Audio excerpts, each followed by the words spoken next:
Lecture જે છે એ lecture number I think 13 હતો, બધાએ જોયેલો હશે, બરાબર છે? કેટલાય નથી જોયેલો? ઓકે, એનો બધા જોઈને આવેલા છે. અભિસરણ દબાણ કોને કહેવાય એની વાત કરેલી હતી આપણે, અને અભિસરણ દબાણની ઘટનાઓ, પછી એમાં અર્ધપારગમ્ય પડદા કુદરતી અને કૃત્રિમ રીતે કયા એની વાત કરેલી, બરાબર? આજે આપણે અભિસરણ દબાણ માટેનું ફોર્મ્યુલા આવે છે. જેવી રીતે ખબર હોય તો વાયુ માટે હતું PV = nRT, એને P ને કરતા બનાવતા હતા તો N/V RT થતું હતું, અને N/V એટલે એને આપણે મોલારિટી કહેતા હતા, બરાબર? તો અભિસરણ દબાણ માટે એ જ ફોર્મ્યુલા જે છે, બરાબર? અહીંયા ફક્ત સિમ્બોલિક રિપ્રેઝન્ટેશન બદલી જશે, બરાબર? એ કઈ રીતના આવેલું, તો જેવી રીતના P = nRT આવેલું હતું એવી જ રીતના અભિસરણ દબાણ માટેનું હશે, બરાબર? આપણે જોતા જઈએ અભિસરણ દબાણ. તો આપણે બોર્ડમાં થિયરી સ્વરૂપે આવે તો અભિસરણ દબાણ એટલે શું, સમીકરણ આપી સમજાવો, આવો પ્રશ્ન બને તો અભિસરણ દબાણ એટલે શું, ફોર્મ્યુલા આપી સમજાવો અથવા સૂત્ર આપી સમજાવો, તો આપણે આ આકૃતિ દર્શાવવાની આ રીતના એક પાત્રમાં શુદ્ધ દ્રાવક અને એક પાત્રમાં દ્રાવણ, અહીંયા SPM સેમી પરમિએબલ મેમ્બ્રેન્સ એટલે અર્ધપારગમ્ય પડદો,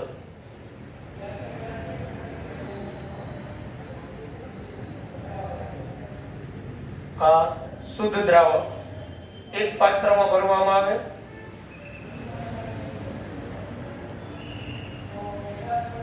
શુદ્ધ દ્રાવક,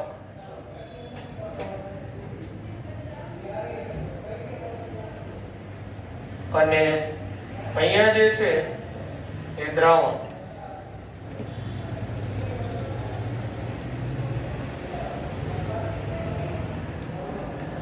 આ દ્રાવણ, અને અહીંયા બંને ઉપર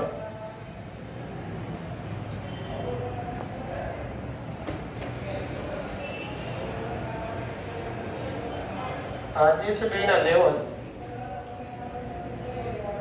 અહીંયા P એટમોસ્ફેરિક પ્રેશર, આના ઉપર P એટમોસ્ફેરિક પ્રેશર લાગતું હોય, પણ હવે અભિસરણ કોને કહેવાય તો આપણે શીખી ગયા હતા, શુદ્ધ દ્રાવકમાંથી દ્રાવકનો સ્વયંભૂ પ્રવાહ, દ્રાવકનો સ્વયંભૂ પ્રવાહ દ્રાવણ તરફ જાય, આ ઘટનાને અભિસરણ કહેવાય.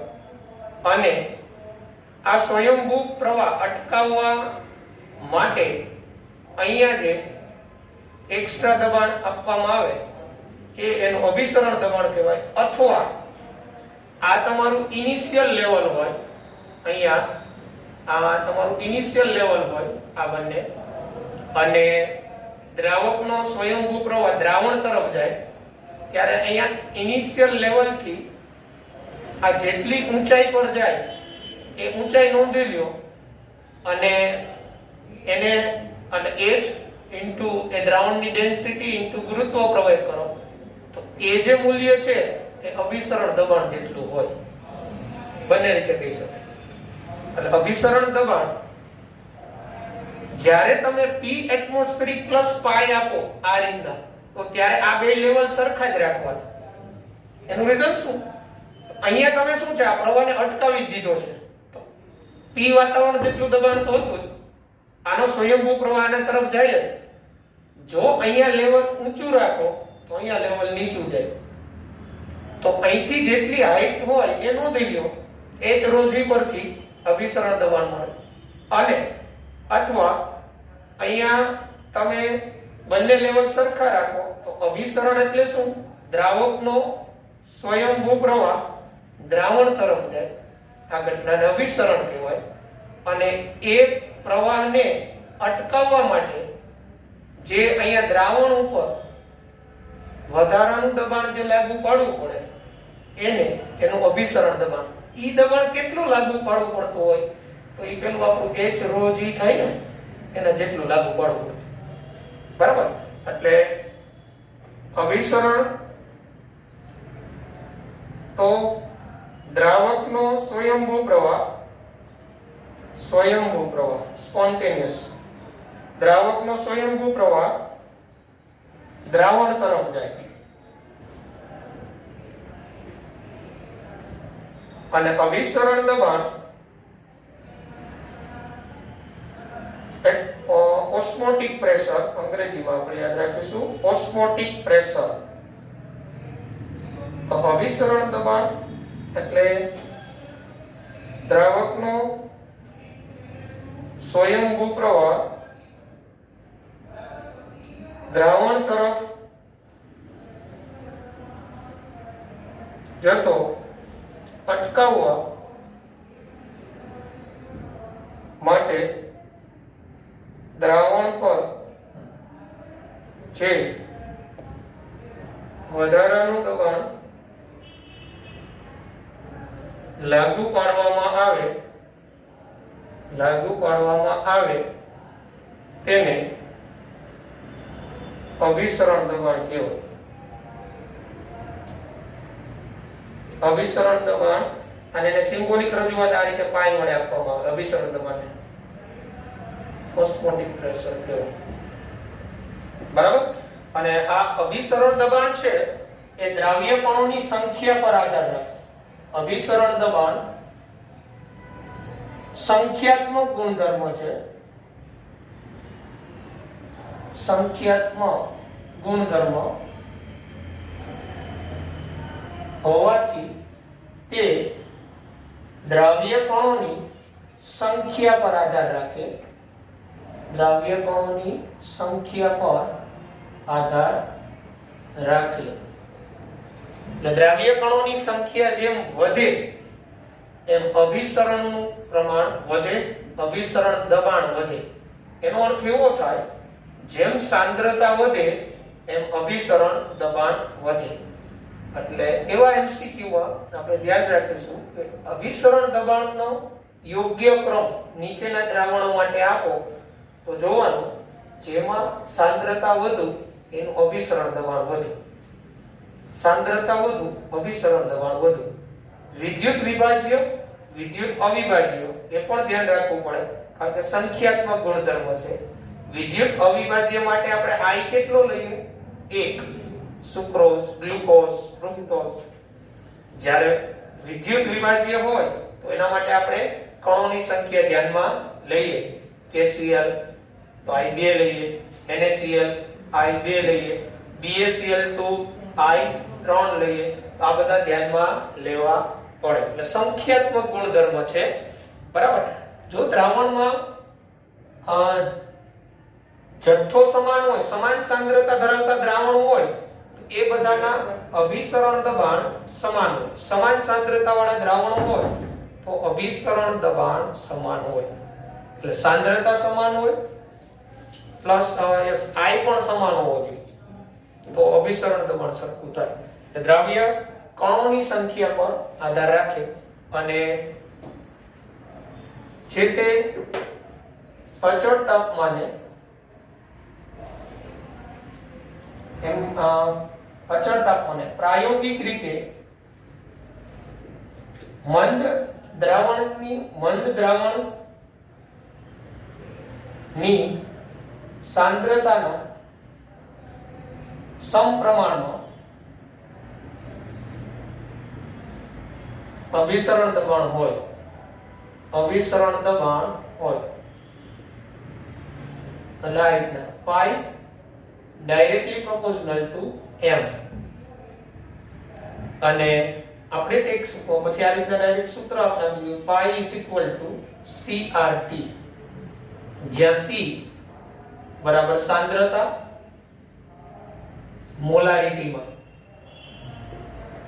મોલારિટીમાં સાંદ્રતા અને આપણે બધાને ખબર છે મોલારિટી એટલે મોલ પ્રતિ v લીટરમાં. મોલારિટી એટલે મોલ પ્રતિ v લીટરમાં અને મોલ બરાબર આપણે બધાને ખબર છે આ મોલ એટલે દ્રાવ્યના મોલ હોય. કોના હોય? દ્રાવ્ય. એટલે આપણે N2 સિમ્બોલ હતી. અને મોલ બરાબર આપણે ખબર છે વજન છેદમાં મોલર દળ W2/M2. તો આ W2/M2 અહીંયા મૂકી દઉં હું, બરાબર, અને ઈ m ની કિંમત અહીંયા મૂકી દઉં તો આપણે પાઈ આ રીતે મળે. અહીંયા આપણે મૂકી દઈએ તો મોલારિટી બરાબર W2/M2 * V.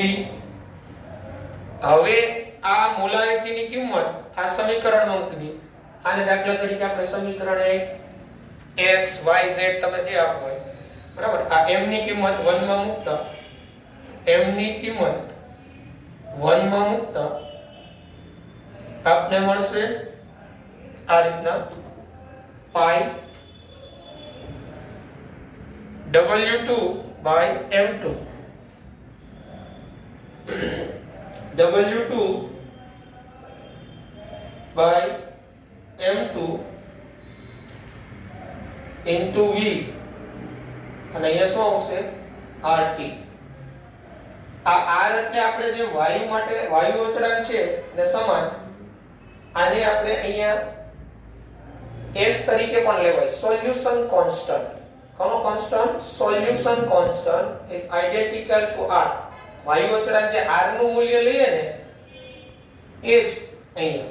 એટલે ટેક્સ્ટ બુક માં આપણે pi = W2/M2 અહીંયા into V, અહીંયા W2 into RT.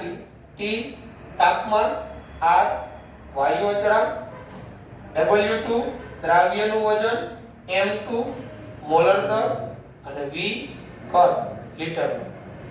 R નો એકમ તમે જે લેશો એ મુજબ તમારો દબાણનો એકમ આવશે. એટલે R નો એકમ તમારે શું લેવો એ આ V ઉપરથી V તમારું લીટરમાં હોય, આ અભિસરણ દબાણ તમારું જે મુજબ હોય, બરાબર. R નો એકમ તમને બધાને વાતાવરણ લીટરમાં ખબર છે 0.082 થાય. પછી 12 પ્રતિ લીટરમાં ખબર છે 0.083 થાય. R નો એકમ તમને જૂલમાં ખબર છે, જૂલમાં 8.314 થાય. કિલો જૂલમાં તો 10⁻³ કરી દેવાનું. અને R નો એકમ કેલરીમાં તમને ખબર છે નિયર ઇક્વલ ટુ 2 થાય કેલરી. તો એ મુજબ R આવે, બરાબર. તો બસ બધાને જે કઈ છે W2 દ્રાવ્યનું વજન, R વાયુ અચળાંક, T તાપમાન, M2 મોલર દળ, V કદ દ્રાવણનું કદ ડિટરમાઇન, પાઈ જે તે દ્રાવણનું અભિસરણ દબાણ. તો આ અભિસરણ દબાણ એટલે શું સમજાવી એનું સમીકરણ આપો તો આપણે આ જે સમીકરણ છે આ મેળવો. ટેક્સ્ટ બુકમાં આપણે આ ડાયરેક્ટ આપેલું છે. કઈ રીતના આવે એ આપણે હમણાં અભિસરણ દબાણ માટેના નિયમો જે આપણે બોયલ વન ટોફ નો નિયમ, ગેલ્યુસેક વન ટોફ નો નિયમ અને એવોગેડ્રો વન ટોફ નો નિયમ સંલગ્ન કરીને આ સમીકરણ આવેલું છે એ આપણે સમજીએ. એટલે અભિસરણ દબાણ જે છે આના ઉપરથી આપણે ખબર પડે કોઈની કોન્સન્ટ્રેશન વધે ને એમ વધે અભિસરણ દબાણ. T વધશે ને એમાં અભિસરણ દબાણ વધશે. ખ્યાલ આવે? R તો કોન્સ્ટન્ટ જ હોવાનો. ખ્યાલ આવે? અને આ સૂત્ર પરથી આપણે એ ખબર પડે બે દ્રાવણ હોય, સમાન સાંદ્રતા હોય, બેનો I સમાન હોય, I એટલે દ્રાવ્ય કણોની સંખ્યા સમાન હોય તો એના અભિસરણ દબાણ એ સમાન હોય. એવા દ્રાવણોને સમ અભિસારી કહેવાય. કેવા કહેવાય? સમ અભિસારી. બરાબર. આઇસોટોનિક અંગ્રેજીમાં કહીએ તો આઇસોટોનિક. સરખા અભિસરણ દબાણ વાળા દ્રાવણો એને આઇસોટોનિક. અને આ અભિસરણ દબાણ ની મદદથી ખાસ કરીને વિરાટ આણ્વીય એટલે પોલિમર પદાર્થો, પ્રોટીન આ બધાના મોલર દળ સરળતાથી ગણી શકાય અભિસરણ દબાણ પદ્ધતિથી. આ પણ MCQ માટે આપણે મગજમાં રાખીશું. પ્રોટીન, પોલિમર જેવા વિરાટ અણુઓ એના આણ્વીય દળ ગણવા માટે સૌથી સરળ પદ્ધતિ કઈ તો એ અભિસરણ દબાણની પદ્ધતિ. શા માટે તો એના રીઝન એ કે ઓરડાના તાપમાને સરળતાથી આ પદ્ધતિ એપ્લાય કરી શકાય. અને આ પ્રોટીન ને પોલિમર ને આ બધા હોય ને એની દ્રાવ્યતા ખૂબ ઓછી હોય, કારણ કે મોલેક્યુલ ખૂબ મોટા હોય. અને ઓછી દ્રાવ્યતા અને મંદ દ્રાવણ માટે આ પદ્ધતિ વધારે યોગ્ય છે. પછી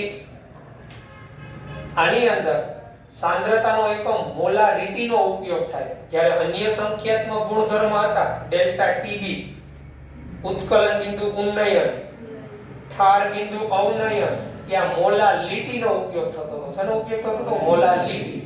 અને અહીંયા સાંદ્રતાનો કયો એકમ? મોલારિટીનો ઉપયોગ થાય. બરાબર છે.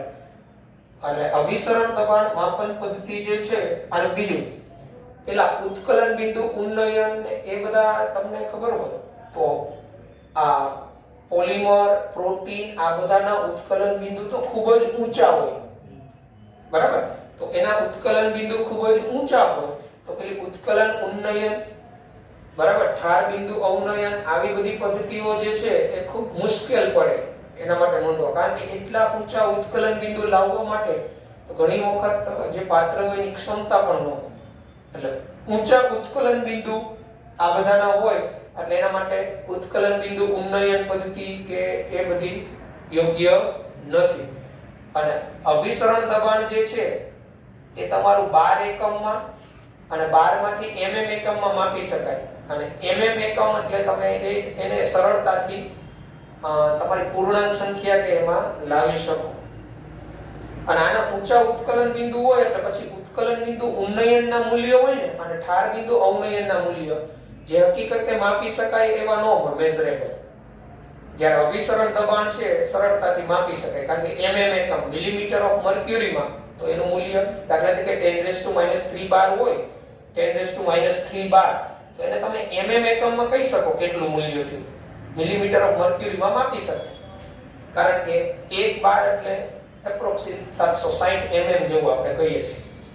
બરાબર? એટલે કહેવાનો મતલબ અભિસરણ દબાણ પદ્ધતિ શા માટે પોલિમર, પ્રોટીન જેવા અણુના મોલર દર નક્કી કરવા માટે ઉપયોગી? એક તો સામાન્ય તાપમાને, ઓરડાના તાપમાને એપ્લાય કરી શકાય. પોલિમર, પ્રોટીનની દ્રાવ્યતા ઓછી એટલે મંદ દ્રાવણો બને એના માટે લાગુ પાડી શકાય. પછી જેમ આપણે કીધેલું કે આમાં સાંદ્રતાનો એકમ મોલારિટીનો ઉપયોગ થાય, જ્યારે પેલા બધામાં મોલાલિટીનો ઉપયોગ થાય. બરાબર? અને અભિસરણ દબાણ માપન પદ્ધતિ જે છે એ mm એકમમાં સરળતાથી એના મૂલ્ય આપણે માપી શકાય તેવા હોય, જ્યારે પેલા ઉત્કલન બિંદુ ઉન્નયન, ઠાર બિંદુ અવનયન એ બધા મૂલ્ય એના ખૂબ જ ઓછા હોય, મેઝરેબલ ખૂબ જ ઓછા હોય, જે ખરેખર માપી શકાતા ન હોય એને કારણે. બરાબર? એટલે આપણે એવું એમ શીખવાય પોલિમર, પ્રોટીન જેવા અણુઓના આણ્વીય દળ નક્કી કરવા માટે કઈ પદ્ધતિ વધુ યોગ્ય? તો અભિસરણ દબાણ પદ્ધતિ વધુ યોગ્ય એના મોલર દળ નક્કી કરવા માટે. બરાબર? એટલે આ જે થિયરી જે છે 3 માર્કમાં બનાવી હોય તો અભિસરણ દબાણ એટલે શું એનું સમીકરણ આપી અને પ્રોટીન, પોલિમર જેવા અણુના આણ્વીય દળ નક્કી કરવા માટે આ પદ્ધતિ શા માટે વધુ યોગ્ય? તો પહેલા મેં હમણાં રીઝન કીધા, એ રીઝન સહિત દર્શાવો તો 3 માર્કનો પ્રશ્ન બની શકે. દાખલા માટે આ સૂત્રનો ઉપયોગ વધારે આવશે. π = CRT. C એટલે કોન્સન્ટ્રેશન, સાંદ્રતા, પણ કયા એકમમાં? મોલારિટીમાં. અને આવી રીતના દ્રાવ્યનું વજન, મોલર દર, દ્રાવણનું કદ આપેલું હોય તો અભિસરણ દબાણ આ સૂત્રની મદદથી એને ડાયરેક્ટ મૂલ્ય મૂકીને મેળવી શકાય. બરાબર? તો હવે આજે અભિસરણ દબાણ પદ્ધતિ જે છે એના માપન માટેના જે નિયમો જે છે, બરાબર, એની વાત કરી દઈએ. અભિસરણ દબાણના નિયમો જે વોન-ટોપ્સ લો ઓફ સોલ્યુશન કહેવાય. આ આપણી ટેક્સ્ટ બુકમાં નથી, પેલા ઓલ્ડ ટેક્સ્ટ બુક હતી ને એમાં નિયમ આવતા. જેવી રીતના આપણે વેલ્યુ સેટનો લો આવતો વાયુ માટે, એવી જ રીતે આ પ્રવાહી દ્રાવણ માટેના લો છે. અને એના ઉપરથી આપણે ખબર પડશે કે આ ફોર્મ્યુલા કઈ રીતના આવેલું છે. ખ્યાલ આવ્યો? એટલે આ જે મેં વાત કરેલી એ ટેક્સ્ટ બુકની વાત કરેલી. બરાબર? અને ડેફિનેશન અભિસરણની, અભિસરણ દબાણની આપને ઓલરેડી ખ્યાલ છે. આકૃતિની અંદર જ્યારે તમે રજૂઆત કરો આ આકૃતિ ટેક્સ્ટ બુકની, અહીંયા P એટમોસ્ફેરિક પ્રેશર + π આ બે લેવલ સરખા જ રહ્યો. આ બે લેવલ સરખા રહેવાનું કારણ શું? અહીંયા તમે એને એક્સ્ટ્રા દબાણ આપીને આ પ્રવાહને અટકાવી દીધો છે એટલે. પણ જો તમે પેલી હાઈટ વાળી પદ્ધતિથી જાઓ તો અહીંથી લેવલ ઘટે અને અહીંયા જે ઇનિશિયલ લેવલ હોય એનાથી લેવલ વધે. તો એટલી જે હાઈટ હોય એ નોંધી લો ઇન્ટુ રો g કરો તો એ જે મૂલ્ય હોય એ આટલું હોય પાઈ છે. ખ્યાલ આવે છે? એટલે ફિગરની અંદર એ ધ્યાન રાખો. આપણે બોર્ડમાં આકૃતિ દોરવાની આવે તો આ દર્શાવીને આ થિયરી આવે તો બતાવવાનું છે. ઓકે, ચાલો તો પછી આગળ વધીએ. અભિસરણ દબાણ માટેના નિયમો. આ નિયમો આપણે ટેક્સ્ટ બુકમાં નથી, જે આપણે નીટના પોઈન્ટ ઓફ વ્યૂ MCQ કે આવે તે સોલ્વ કરવા માટે ઉપયોગી. બહુ સરળ છે. જેવી રીતના વાયુ માટેના હતા એવા જ અહીંયા દ્રાવણ માટે પ્રવાહ. અભિસરણ દબાણ માટેના નિયમો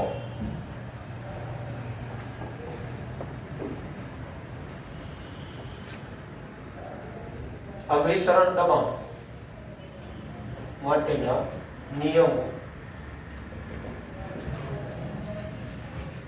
જે want of slow of solution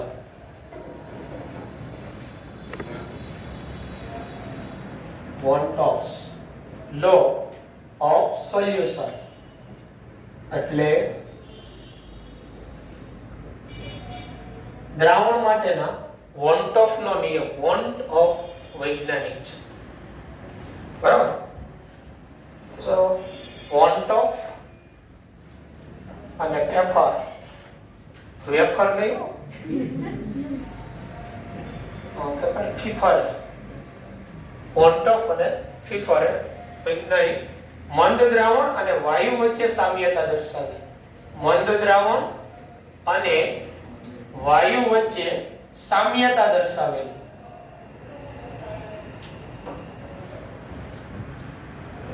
મંદ દ્રાવણ અને વાયુ વચ્ચે સામ્યતા દર્શાવેલી. કઈ રીતના? વાયુઓના અણુઓ દ્રાવકમાં દ્રાવ્ય થઈ સમાન મિશ્રણ બનાવે છે.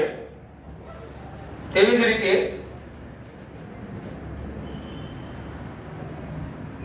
દ્રાવ્ય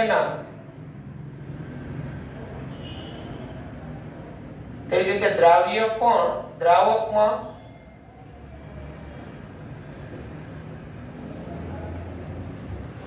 ઓગળીને દ્રાવણ બનાવે છે, એટલે પ્રવાહી દ્રાવણ.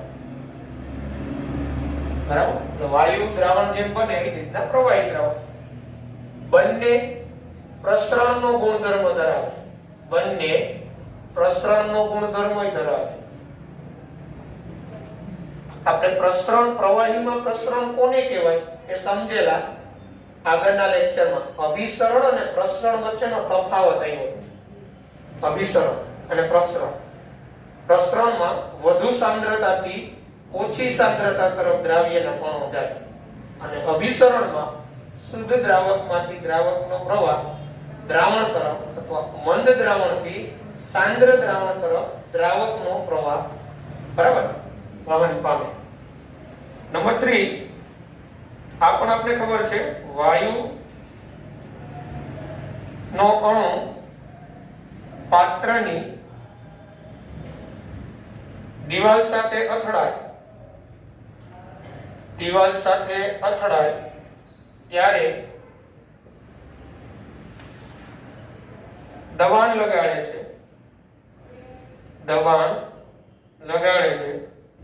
આ તમને ખબર હોય તો આપણે વાન્ડરવાલ્સ સમીકરણ સમજેલા ત્યારે કન્સેપ્ટ ભણેલા. દિવાલ સાથે અથડાય પછી અંદર ખેંચતા બળને કારણે એનું જે દબાણ હોય એમાં કંઈક ઘટાડો થતો હતો, એમાં કંઈક ઉમેરવું પડે. એટલે આપણે P plus n²/v² Van der Waals equation v - nb = nRT લાવેલા. એ વાયુ માટે હતું, બરાબર? તો એવી જ રીતે દ્રાવ્ય એટલે કે જ્યારે દ્રાવ્ય એ અર્ધ પારગમ્ય પડદા પર અર્ધ પારગમ્ય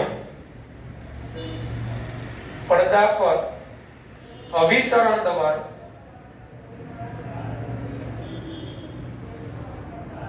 લગાવે, બરાબર, અર્ધ પારગમ્ય પડદો મૂકે, દ્રાવકનું દ્રાવણ તરફ આવે ત્યારે દબાણ ઉત્પન્ન થાય. આ સામ્યતા વોન્ટફ અને ફિફરે મન દ્રાવણ અને વાયુ વચ્ચે દર્શાવેલી અને પછી રજૂઆત કરેલી કે આમ દ્રાવણમાં ઓગાળેલ દ્રાવ્ય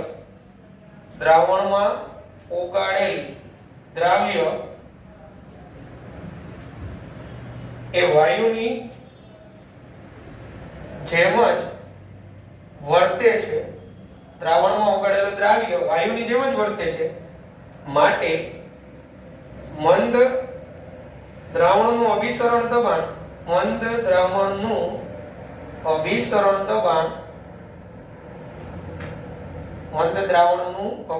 દબાણ વાયુના દબાણ જેટલું જ હોય.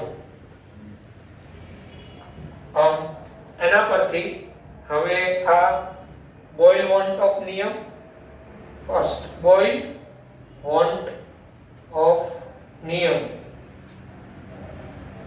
ચાલો, બોઇલનો નિયમ શું હતો? બોઇલનો નિયમ P ચલે છે 1/v હતો ને, કે P એટલે કોનું દબાણ હતું? વાયુનું દબાણ કહેતા ને આપણે.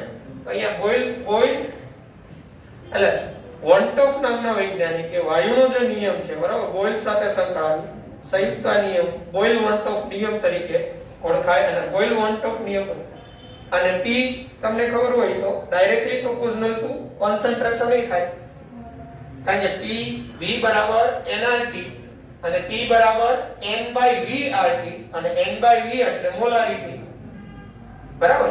તો P ચલે છે Cm, અહીંયા Cm એટલે કોન્સન્ટ્રેશન, બરાબર, અને અચળ T. અને આ ઉપરાંત આપણે ખબર હોય તો P ચલે છે 1/V હતો, P ચલે છે 1/V, બરાબર. અને અહીંયા આ કોન્સન્ટ્રેશન જે કીધું Cm એ n/V થાય. n એટલે મોલ અને V એટલે કદ લીટરમાં. અને જો n બરાબર 1 હોય તો Cm બરાબર 1/V થાય. થાય કે ન થાય? 1 મોલ માટે. તો આપણે આ જે મૂલ્ય છે અહીંયા મૂકીએ તો આ P ચલે છે 1/V જ આવી ગયું ને આપણું.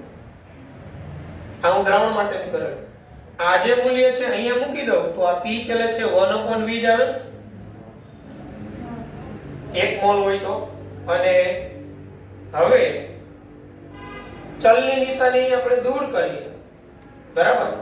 તો ચલની નિશાની દૂર કરો તો આપણે જે અભ્યાસ કરી ગયા આપણે અચળાંક મૂકી શકાય આપણે.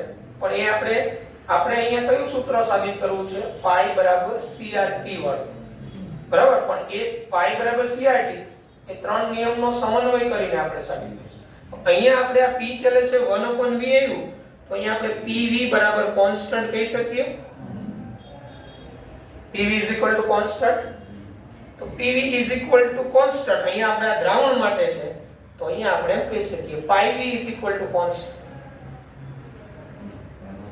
પાઈ એટલે આપણું દ્રાવણ માટેનું છે અભિસરણ દબાણ. તો આના ઉપરથી આપણે એમ કહી શકીએ અચળ તાપમાને Pi1V1 is equal to Pi2V2.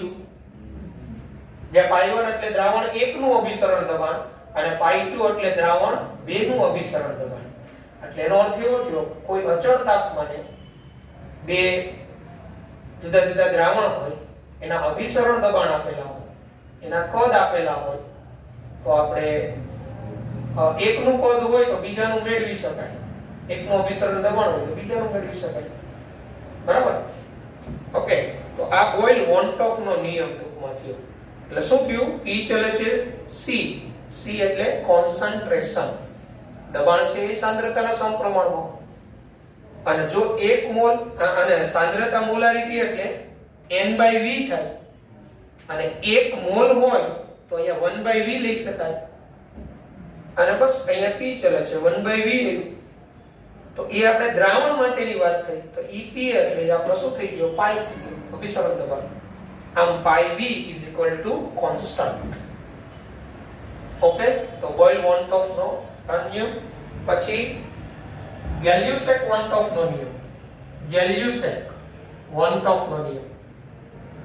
ગેલ્યુસેક want of નો નિયમ. ચલો, ગેલ્યુસેક નો નિયમ વાયુ માટે શું હતો?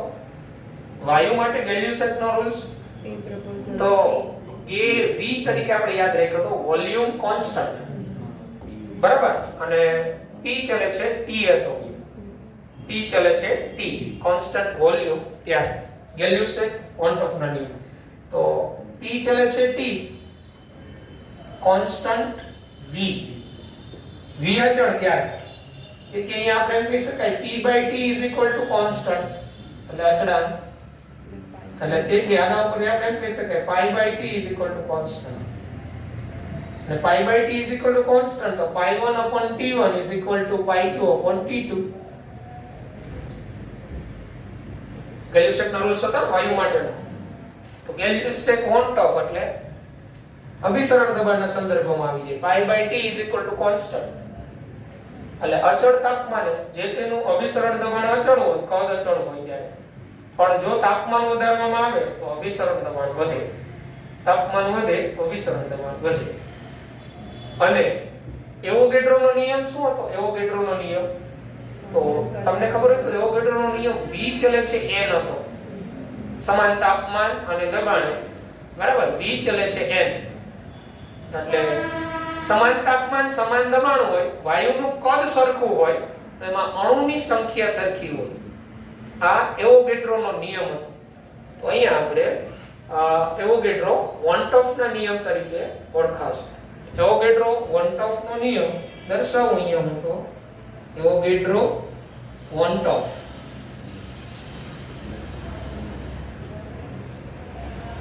તો ત્યાં v ચલે છે n, એ જ રીતના આપણે ખબર હોય તો p = n/v/RT હતું, તો આ p ચલે છે n એ થાય, બરાબર. તો અહીંયા આપણે દ્રાવણ માટે તો પાઈ ચલે છે n, તેથી π/n = કોન્સ્ટન્ટ કહેવાય, બરાબર. એટલે સમાન તાપમાન અને દબાણ જુદા જુદા વાયુ હોય તો એના અણુઓની સંખ્યા, એના મોલની સંખ્યા સરખી હોય, સમાન તાપમાન અને દબાણો, બરાબર. એટલે π/n કોન્સ્ટન્ટ, તો આના માટે આપણે એમ લઈ શકાય π1/n1 = π2/n2, બરાબર. પણ સમાન તાપમાન, સમાન T અને Pa જુદા જુદા,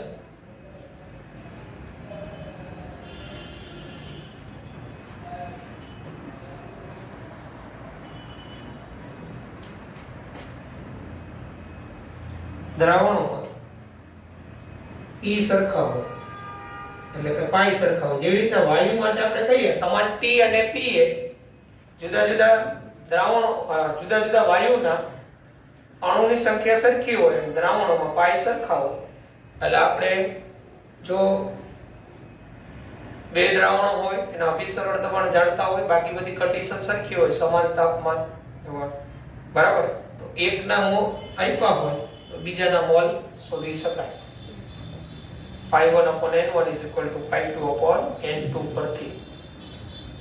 હવે આ ત્રણેય નિયમનો સમન્વય કરો તો શું તમને અહીંયા ઓબ્ઝર્વેશન મળે? તો અહીંયા તમે ઓબ્ઝર્વેશન કરશો તો આ p એટલે તમારું પાઈ જ થઈ ગયું ને. અહીંયા પાઈ ચલે છે 1/v, પાઈ ચલે છે t અને પાઈ ચલે છે n. હવે ત્રણેયનો સમન્વય કરો તો શું થશે? તો ત્રણેયનો સમન્વય કરશો એટલે તમને આવું જોવા મળશે. પાઈ ચલે છે n, પાઈ ચલે છે t/v. ચલની નિશાની દૂર કરો તો અચળાંક મૂકી શકાય ને, જેને આપણે r તરીકે દર્શાવીએ તો પાઈ nRT/v. પાઈ nRT/v થાય અને n/v એટલે c થઈ જાય અને c એટલે તમારી સાંદ્રતા મોલારિટીમાં. અને આ જે r ની જગ્યાએ છે બરાબર, આ r ની જગ્યાએ s પણ લેવાય.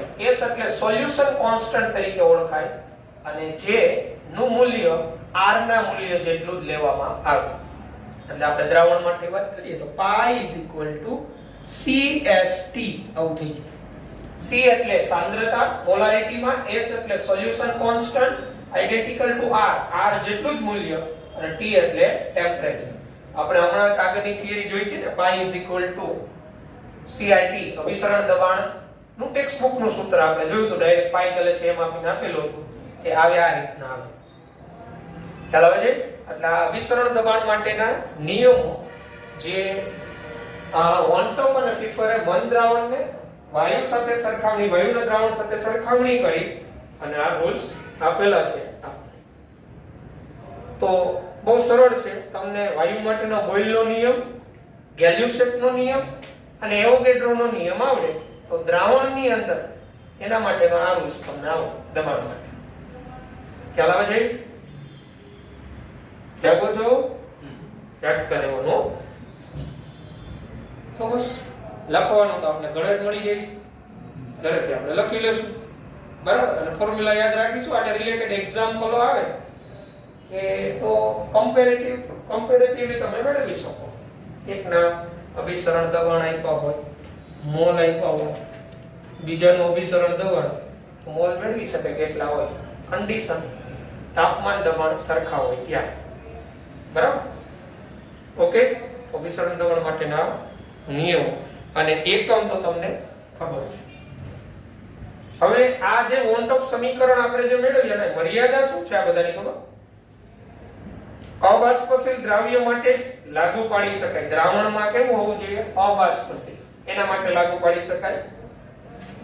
સુયોજન કે વિયોજન અંતો હોય તો અભિસરણ દબાણ સમીકરણ દ્રાવ્ય માટે લાગુ ન પાડી શકાય. હવે સુયોજન ને વિયોજન એટલે શું? વિયોજન એટલે જે દ્રાવણની અંદર જે ઘટકો છૂટા પડી જતા હોય, આયનીકરણ થઈ જતું હોય છે, એ વિયોજન થયું કહેવાય. અને સુયોજન એટલે શું? તો જે તે ઘટક બહાર હોય એ પોતે એક આણ્વીય હોય અને દ્રાવણમાં પોતે દ્વિઅણુ બનાવી દેતો હોય, દ્વિઅણુ, તો એને સુયોજન થયું કહેવાય. એના માટે નથી લાગુ પાડી શકાતો વોન્ટોફ સમીકરણની મર્યાદા.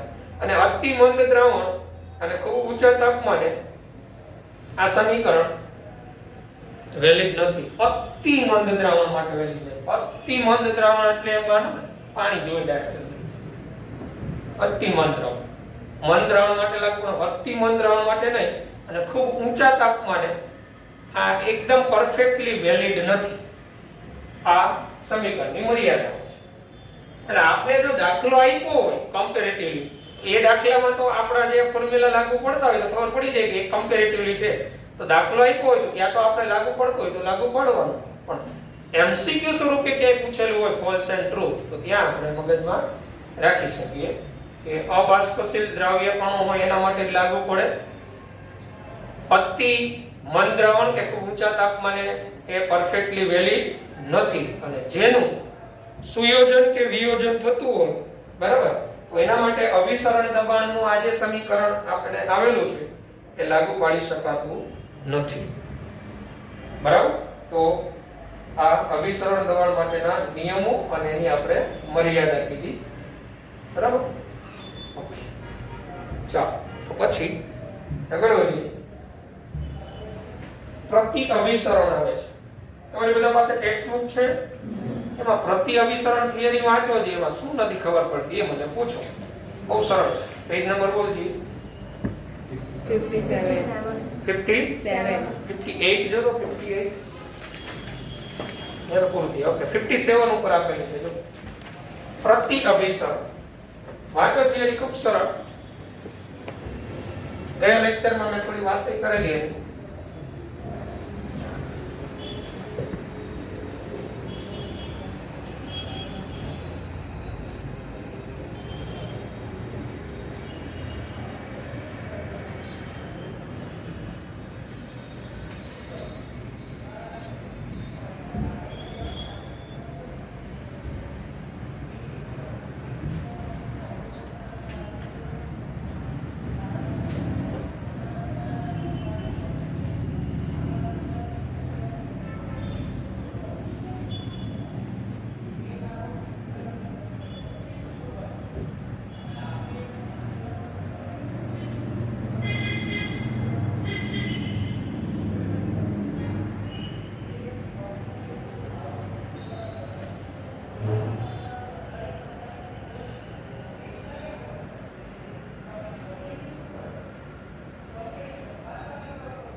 તો પ્રતિ અભિસરણ અંગ્રેજીમાં રિવર્સ ઓસ્મોસિસ એટલે આપણે અભિસરણમાં શું થતું હતું?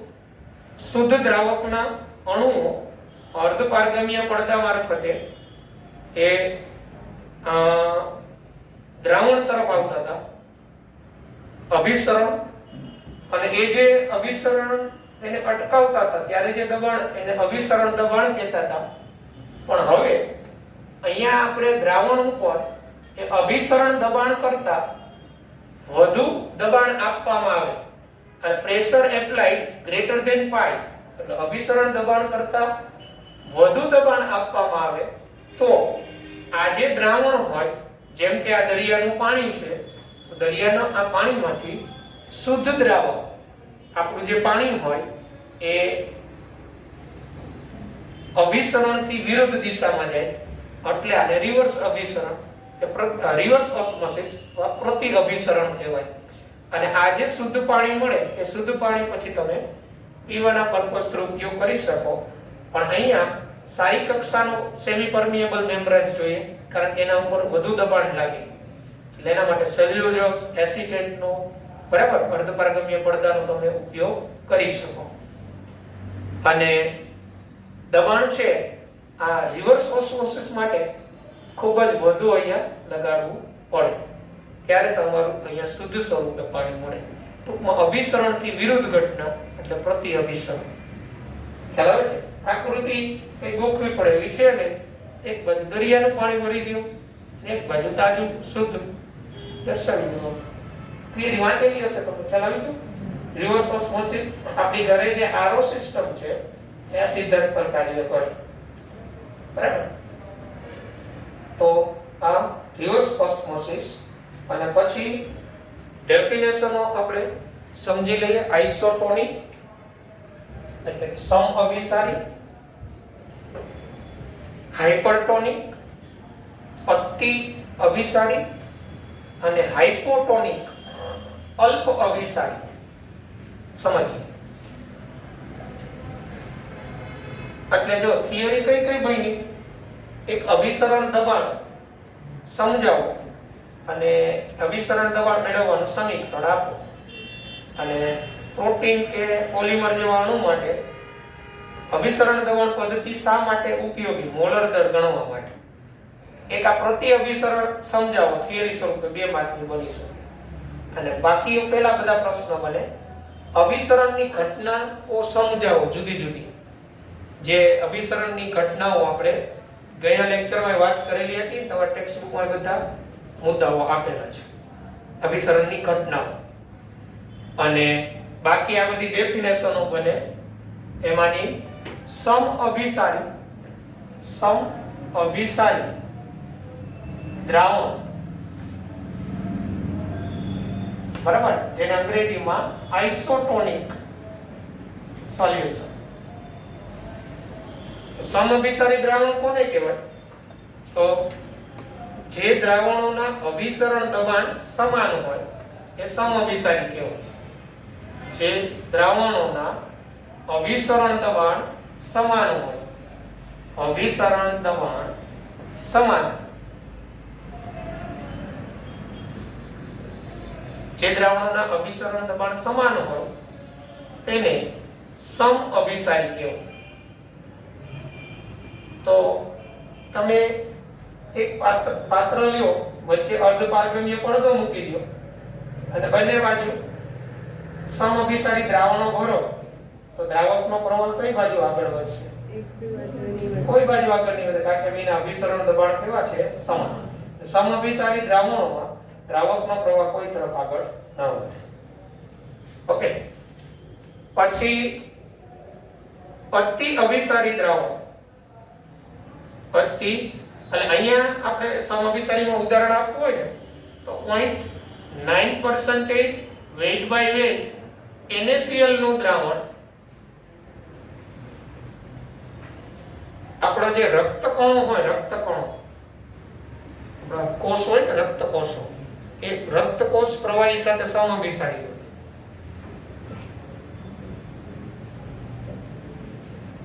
પ્રવાહી સમઅભિસારી એટલે આપણા બોડીની અંદર 0.9% weight by volume NaCl દ્રાવણ ધરાવતું ઇન્જેક્શન વેનમાં આપી શકાય. જો આનાથી ઓછી સાંદ્રતા વાળું આપે, આનાથી વધુ સાંદ્રતા વાળું આપે તો એ આપણા બોડી ઉપર ઇફેક્ટ કરે, કાં તો સંકોચન થશે કાં તો ફૂલે.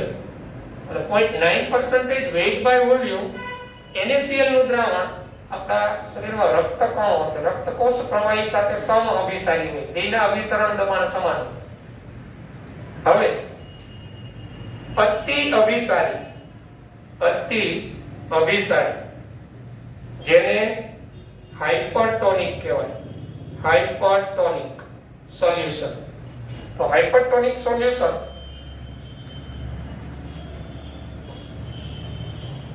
તો જે દ્રાવણની અભિસરણ દબાણ વધુ હોય એ દ્રાવણને હાઇપરટોનિક કહેવાય બીજાની સાપેક્ષે. એટલે 0.9% weight by volume કરતા NaCl ના દ્રાવણની સાંદ્રતા વધુ હોય તો એ રક્તકોષ પ્રવાહી કે રક્તકણોની સાપેક્ષે હાઇપરટોનિક દ્રાવણ કહેવાય. કેવું કહેવાય? હાઇપરટોનિક. ટૂંકમાં અભિસરણ દબાણ વધુ, બરાબર. એટલે વધુ અભિસરણ દબાણ ધરાવતું, વધુ અભિસરણ દબાણ ધરાવતું દ્રાવણ એ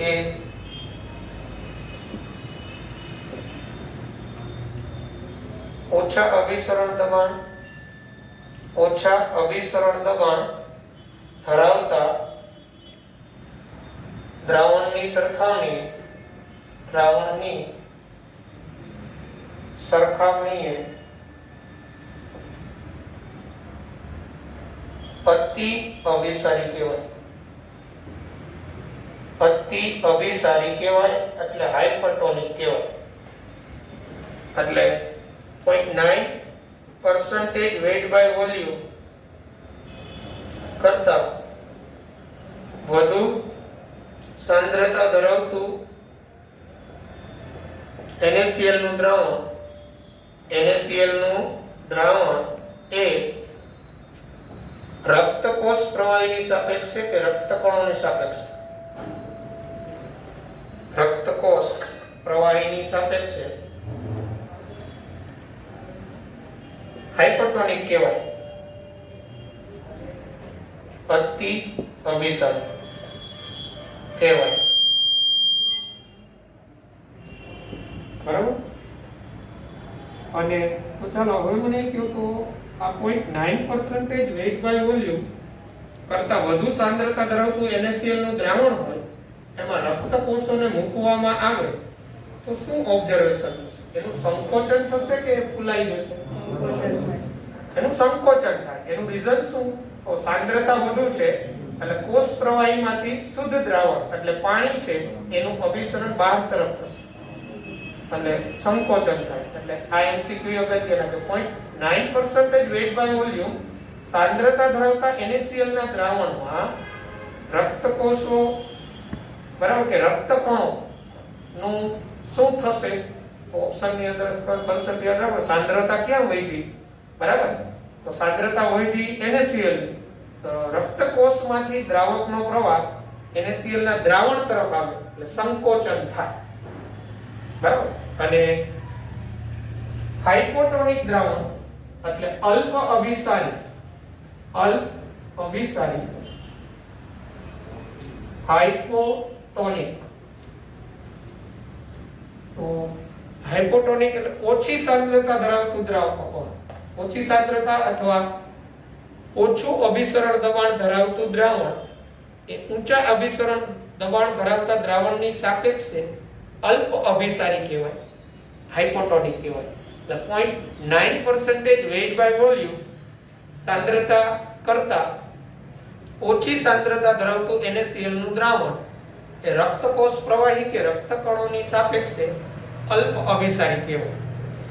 એટલે 0.9% weight by volume કરતા ઓછી સાંદ્રતા ધરાવતા NaCl ના દ્રાવણમાં તમે રક્તકોષોને મૂકો તો એ રક્તકોષો છે એ ફૂલે. કારણ કે રક્તકોષ પ્રવાહીની સાંદ્રતા પેલા NaCl ના દ્રાવણ કરતા કેવી છે? વધારે. એટલે શું થાય? NaCl ના દ્રાવણમાંથી શુદ્ધ દ્રાવક પાણી છે એ રક્તકોષોમાં પ્રવેશે અને રક્તકણોનું ફૂલવું. બરાબર. એટલે અહીંયા 0.9% ક્યાંય તમને 0.91% આપેલું હોય તો પણ આ જ લેવું. બરાબર. કારણ કે ઓલ્ડ ટેક્સ્ટ બુકમાં 0.91% weight by volume કહેતા. અહીંયા 0.9% એટલે 0.91 કે 0.9% weight by volume NaCl નું દ્રાવણ અને રક્તકોષ પ્રવાહી કે રક્તકણો એ સમઅભિસારી છે. પણ 0.9% કરતા વધે NaCl ના દ્રાવણની સાંદ્રતા તો એમાં રક્તકોષોનું સંકોચન થાય. અને 0.9% weight by volume સાંદ્રતા કરતા NaCl ના દ્રાવણની સાંદ્રતા ઓછી તો એમાં મૂકેલા રક્તકોષો છે એ ફૂલે.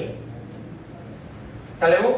એટલે અને 0.9% weight by volume એનો મીનિંગ એ ખબર હોવી જોઈએ તમને. 0.9 ગ્રામ NaCl 100 મિલી દ્રાવણ, 100 મિલી દ્રાવણમાં 0.9 ગ્રામ NaCl. નાના ઉપરથી ને બીજા MCQ બની શકે. એટલે હાઇપો અને હાઇપર ખબર પડી ગઈ? ઓકે. એટલે આ ડેફિનેશન. સમ અભિસારી અને સમઅભિસારી દ્રાવણો હોય ને એના અભિસરણ દબાણ સમાન હોવાને કારણે એને સમદાબી દ્રાવણો પણ કહેવાય. કેવા કહેવાય? સમદાબી. બરાબર. સમઅભિસારી દ્રાવણો જે હોય એ સમદાબી તરીકે પણ ઓળખાય. ઓકે. તો પછી હવે અભિસરણ દબાણ આપણે કેમ ખબર હોય તો શું થયું? જે રીતના આપણે મોલારિટીમાં જુદા જુદા સૂત્ર જોયા હતા કે બે જુદી જુદી મોલારિટી ધરાવતા દ્રાવણો V1 V2 કદ ધરાવતા હોય